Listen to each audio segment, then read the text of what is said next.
આપણે એસી કોચની ટિકિટ કેમ ખરીદીએ છીએ? કારણ કે આપણને શાંતિ મળે, સારી સુવિધા મળે અને મુસાફરી સુખદ રહે. પણ શું થાય જ્યારે આપણા 2000 રૂપિયા ખર્ચીએ અને આપણને અનુભવ કોઈ સસ્તા જનરલ ડબ્બા જેવો થાય? જુઓ આ દ્રશ્યો. આ કોઈ પ્લેટફોર્મ નથી, આ ટ્રેનનો એસી કોચ છે. જ્યાં જનરલ ટિકિટ લઈને લોકો એવો રોપ જમાવીને બેઠા છે જાણે આખી ટ્રેન એમના પિતાશ્રીની હોય. સવાલ એ છે કે જે મુસાફરે પોતાની મહેનતના 2000 રૂપિયા ખર્ચીને ટિકિટ બુક કરાવી છે તેને શું આ ભીડમાં દબાઈને મુસાફરી કરવાની? રેલવે તંત્ર ક્યાં ઊંઘે છે? શું ટિકિટ ચેકર અને સુરક્ષા કર્મીઓ માત્ર તમાશો જોવા માટે છે? જ્યારે નિયમ તોડનારાઓ પ્રીમિયમ કોચમાં ઘૂસી જાય છે ત્યારે રેલવેની આબરૂનું શું? વાત માત્ર ભીડની નથી, વાત ગંદકીની પણ છે. ભણેલા ગણેલા ગણાતા લોકો પણ એસી કોચને કચરા પેટી સમજી બેઠા છે.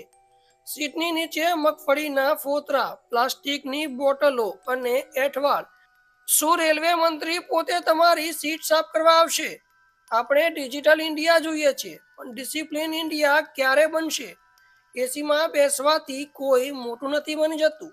મોટું બનવા માટે નાગરિક જવાબદારી સમજવી પડશે. જાપાન કે યુરોપના દેશોમાં જો તમે ભૂલથી પણ બીજાના ડબ્બામાં ઘૂસો તો તમારે ભારે દંડ અને જેલની હવા ખાવી પડે છે.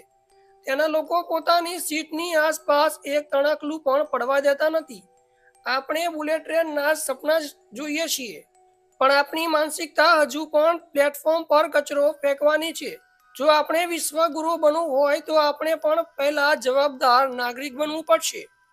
દેશ વિદેશમાં મારો સીધો સવાલ રેલવે તંત્ર અને જનતા બંનેને છે.